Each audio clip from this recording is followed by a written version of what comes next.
Hello everyone, I am back. The beard is not. The beard's all gone, finally. I finally got sick of it. Before I start with this, I want to thank everybody that participated in the live stream, my 10th anniversary live stream this weekend. It was a lot of fun. I enjoyed doing it. It was nice to kind of get a lot of my longtime viewers together and participate and answer questions and do all that fun stuff. So I had a lot of fun with that. And thanks everybody that had all the kind words to say and congratulating me on 10 years here on YouTube. I've survived this long, much to my own amazement. But yeah, let's go right along with this video. There were two pay-per-views this weekend. Slammiversary 2020 and the Horror Show at Extreme Rules 2020, I believe is the full name of WWE's latest pay-per-view endeavor. And I was going to do, this video was going to be the next in my Nitro retrospective, but I decided to put that off because certain things happened at Slammiversary and Extreme Rules that piqued my interest. And I was like, fuck it, I'll talk about those things. Watched a little bit of both shows as well. Kind of skimmed through Slammiversary, and I watched a few select matches from Extreme Rules. Did not watch the entire shows because ain't nobody got time for that. But I do want to give my overall impressions on the shows and what I saw. Let's start with Slammiversary. And there were a lot of headlines coming out of this show. Both little things like Tommy Dreamer's shirt, which was a clear homage to Terry Funk, which that was kind of cool. To all the debuts and returns that took place. The Motor City Machine Guns came back. Gallows and Anderson made their debut with Impact. Gallows had been there before, but I don't think Anderson had ever been with Impact or TNA or whatever. So this is their first time together as a team in Impact, which that's going to help out the tag division considerably to have both them and the Machine Guns back. I thought the Machine Guns looked pretty good. You had Eddie Edwards winning the Impact World title in the main event, but you also had Eric Young making his return to Impact in the main event as the mystery opponent. And Heath Slater also made his Impact debut. So it's like they brought back everybody that had been, they brought in everybody that had been let go by WWE, it seemed. They just went into that spring cleaning that they did earlier in the year, a few months ago, and just brought in just about everybody they could. And of course they had Heath Slater interact with Rhino because they had a history going back to WWE. And the pay-per-view closed with a teaser for the return of EC3, who is one of the best guys to ever come out of Impact post-Spike TV years, I would say. During the major down periods after they got kicked off Spike, I thought EC3 was kind of the rock that held everything together. Especially with AJ Styles no longer in the mix and a bunch of those guys. I thought EC3 was like the best thing they had.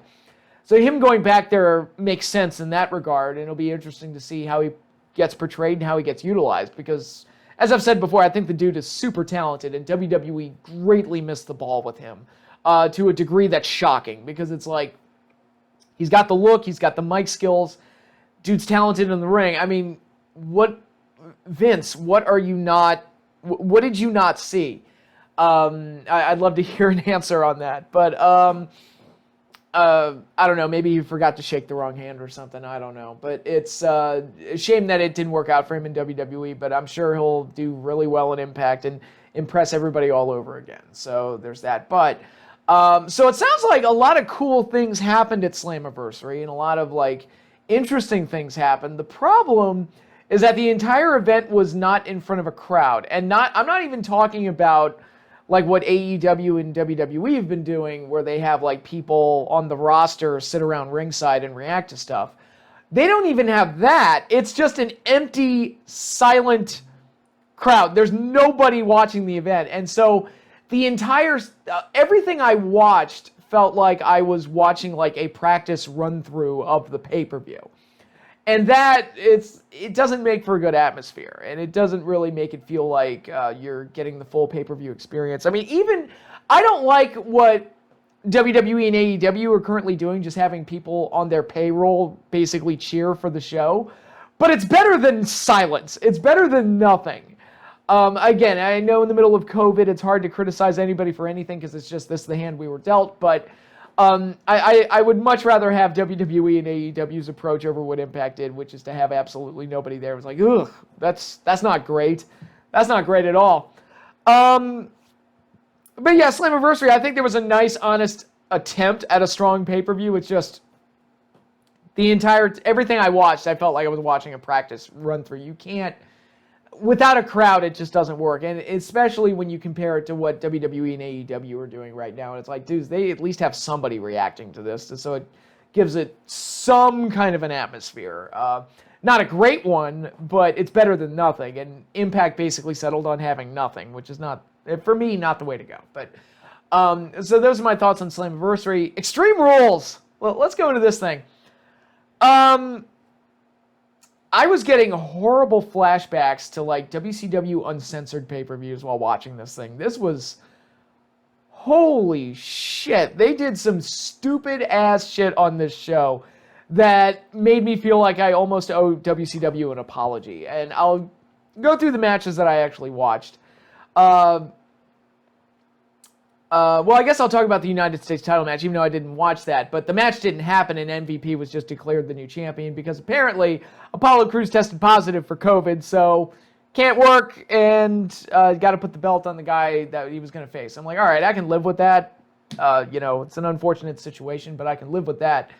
What bothered me, though, was the eye for an eye match, which, let me make this perfectly clear, this does not fall on Seth and Ray at all. I think they did the absolute best that they could with a very stupid gimmick.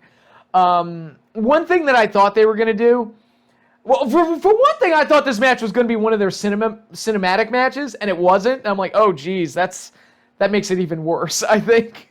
But what I thought they were going to do, I thought Seth and Ray were going to have like a traditional match and then just end it with a fake-looking eye pop.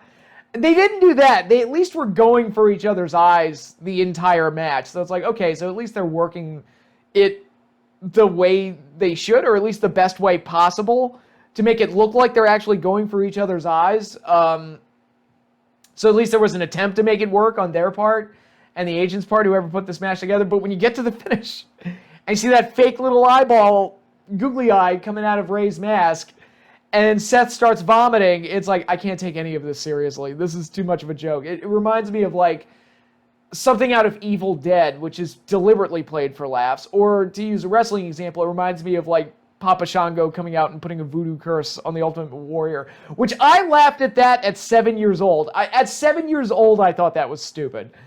So, I thought that this was dumb. I thought that this was really, really dumb. Then there was the women's match, Sasha Banks challenging Asuka, which had one of the dumbest finishes I think I've ever seen. It reminded me of, which pay-per-view was it? It was Victory Road 08. It was Joe and Booker in the main event, and Sharmell counted the pinfall for Booker, and Booker walked out with the belt, and they tried to kind of make it look like Booker had just won the title because Sharmell counted the pin.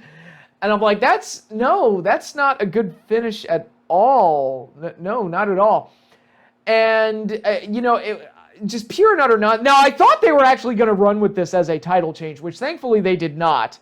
So that's one thing they did right on Raw the next night. They said, yeah, no, this doesn't count as like an official title change. No, absolutely not. I'm like, thank God, because they did the, basically Bayley did what Jimmy Hart did at WrestleMania 9, where Jimmy Hart like flipped his coat inside out and the liner of the coat was like referee stripes. And he counted the pinfall for the Mega Maniacs, which obviously didn't count worth a shit. And everybody said that was dumb.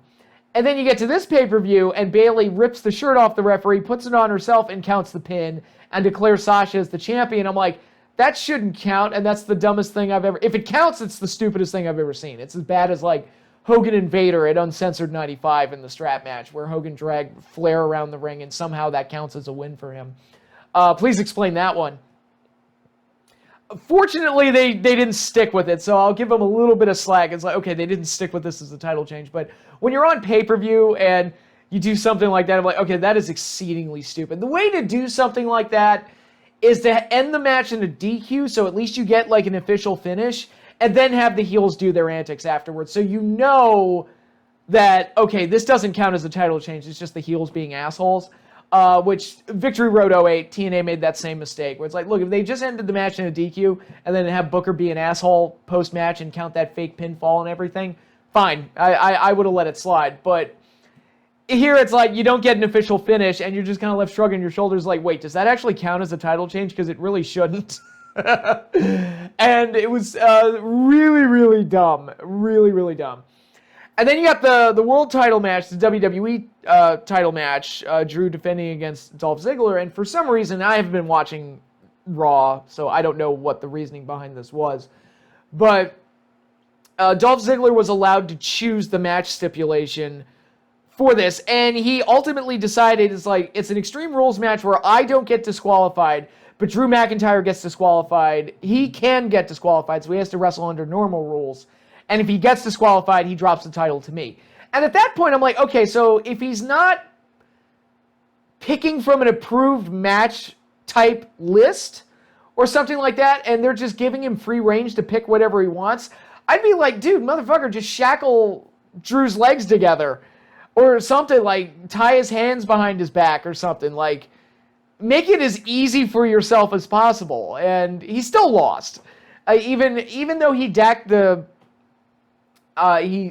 deck in his favor as much as he did, he still lost. And it's like, dude, I'm sure even if they did the bit where it's like Drew was shackled or some shit, like they still would have found a way for Dolph Ziggler to lose. It was just again, really corny, really silly, stupid, kind of like Russo era, some bad WCW, bad TNA type of material, not the type of stuff you want to see on a pay-per-view. So I didn't like any of that.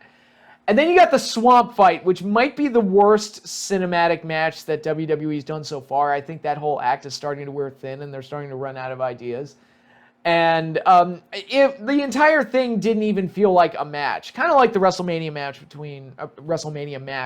between Bray and Cena, where it's like, was that a match? I'm not sure. And this had the same feeling to it. It's like, was this a segment or a match? Because it really felt more like a segment than it did a match. And I don't know how you determine like a winner in that at all. Alexa Bliss's cameo was really weird, because I had completely forgotten about the whole mixed tag thing that they did with Alexa and Braun. Somebody had to remind me of it. I'm like, what was that all about? It's like, oh yeah, they were the mixed tag for a while and people were shipping them. And I'm like, I completely forgot about that. But I'm not a shipper. I don't really give a shit about that type of stuff. So I was like, that type of stuff I didn't commit to memory. So that was just really weird to me. And it's weird to see Bray back in the old gimmick. It's like, why is he back in the old gimmick? Again, I haven't been watching SmackDown, so I don't know. This feels like a match that probably should have happened. If they were going to do this, it would have been like 2 years ago when Braun first broke away from Bray and was getting his singles push. No, and I typically enjoy the cinematic matches for how off-the-wall crazy they are. I said the Boneyard match was my favorite match at this year's WrestleMania. This didn't work for me. It didn't work for me. It was, it just kind of felt like some stupid thing that got tacked on at the end. So, Extreme Rules, the matches I saw, I was like, man, I'm getting some bad WCW vibes watching this. Watching through all the Nitros that I've watched through, I've gotten a pretty good taste of good WCW, but especially towards the end of 98, you start getting a taste for bad WCW, and there's a lot of bad WCW on this show, and not the type of stuff you want to see, even in the middle of a pandemic, even with the COVID and all the restrictions going into that and putting shows together under those restrictions that everybody's currently under. This is still the type of stuff it's like, dude, you don't want to be doing this stuff. This is bad. I can't believe we've gotten to a point where the Dungeon of Doom, which is one of the most derided, mocked, made fun of, laughed at, scoffed gimmicks in the history of pro wrestling, and the mini-movie cinematics that were done for WCW pay-per-views, like the White Castle of Fear for Super Brawl, the stuff with Jake and Sting in the bar for Halloween Havoc 92, and I think the other one was Harley Race and Vader and Sid trying to blow up the beach for Beach Blast 93, and Sting and Davey Boy were trying to stop them. All of that stuff, very much made fun of, very much mocked. I actually like the Jake Sting one, to be perfectly honest. The other two, not so much. But the Jake Sting, and I think that's because of Jake's believability and being able to sell that type of stuff. Could have done without them shooting lasers at each other, but, whatever. but it amazes me that all that stuff that was so heavily mocked and made fun of and used as prime examples for why WCW was a shithole, that stuff, I guess, was ahead of its time and is now influencing the current product. It's kind of amazing. It's kind of amazing. All of that stuff, like that same level of silliness and goofiness has all come back tenfold. And it's like, do we owe WCW an apology for how much mockery we've given them over the last 2-3 decades? It's like, I don't know. It's a question worth asking. So yeah, Extreme Rules, not my cup of tea. And I didn't even watch the full show. It was just... when I heard about what happened in the eye match and the swamp fight, and I heard about some of the gimmicks and the finishes that happened, it's like, oh, I gotta watch some of this. I've gotta watch some of this. But one thing I did enjoy, I did watch the latest episode of Undertaker: The Last Ride, which is kind of an epilogue of Undertaker telling all these random behind-the-scenes stories. Some of them I had heard before in different versions from different perspectives. Some of them I had not. I thought the Undertaker Godfather story was really funny, but I think Undertaker's one of those guys that has been around for so long that you can get a gold mine out of all the different stories he could tell about different people. Because as I've said before, he debuted at like the tail end of like the Hogan, the Piper, the Warrior, that era, and he's lasted all the way to this very day. So the amount of stories that he has to tell has got to be incredible. And all the people he's interacted with over the years. So I think it would be really interesting to get like a whole series of this, like just Undertaker shooting the shit and telling all these different stories. I think it would be great if they, they've got more to tell, which I think they do. I mean, it's like, there's no way. I think the episode was only 24 minutes long. I'm like, dude, Undertaker's got more stories than this. There's no doubt in my mind. I think they're deliberately saving them, but... for what it was, I thought it was entertaining. I think there's definitely more gold to mine there, but it was entertaining for what it was. So I think I've gotten all my reviews out of the way. The next video you get out of me will be the next Nitro retrospective, which will detail the second half of 1997, which will cover the 100th episode of Nitro and the road to Starrcade 97, which is going to be very interesting. And I think I'll use that video as kind of a setup for the other video that I have planned, which is the comparison between Starrcade 97 and WrestleMania 14 that I've talked about. So a lot of stuff on the horizon for me, but thanks again everybody for watching, and thanks again everybody for those that participated in the 10th anniversary stream. Once again, I had a lot of fun doing it. It was really nice to get to talk to all of you all. And but yeah, that's all I have for you now. Thanks again. Be sure to like, subscribe, hit the little bell icon so you get notified when I post new videos, and be sure to follow me on Twitter. The link is in the description. But that is all I have for you now, and y'all take care.